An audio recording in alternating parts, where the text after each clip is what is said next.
Reka tujye noneho ku kindi gice cya gatatu kivuga ngo where does JavaScript run? Ubundi JavaScript iraningira hehe?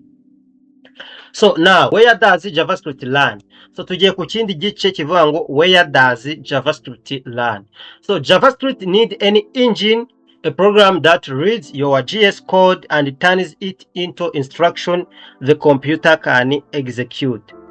So ubundi busanzwe programming language nyinshi zikeneye icyo twita interpreter. Zikeneye icyo twita interpreter cyangwa se compiler. Ariko reka turebe ubundi iyi JavaScript yo iraninga gute. JavaScript cyambere iraningira muri browser. So every modern browser ships with built-in JavaScript engine.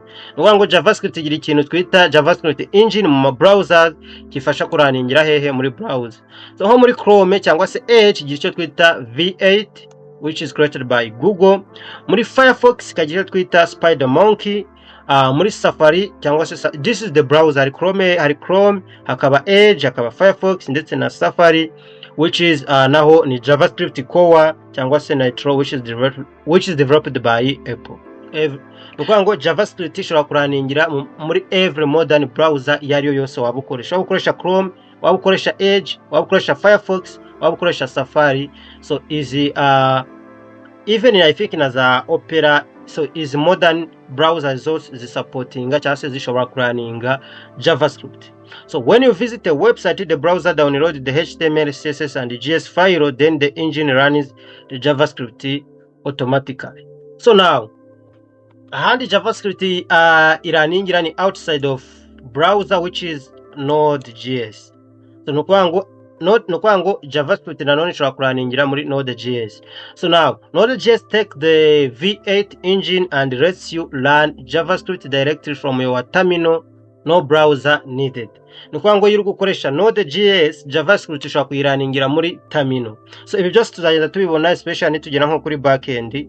So this is what makes JavaScript a server side language too. So nukuvuga ngo kubera ko dushobora kuyiraninga dukoresheje Node.js twayiraningira no muri terminal, ibintu byo bituma nyine nanone iyi JavaScript nanone zikaba server side programming language. So to run this in a file, open your terminal and type this file name and also let's see the reaction. So nukuvuga ngo niba ufite computer yawe andika ibi bintu muri file ya JavaScript. File ya JavaScript yose ifite extension twita .js. Wahita home, wahita learning, wahita practice, anything usozeho .js ubundi wandike ututuntu. Niyo wakwandika kangaka gusa console.log hello from JavaScript.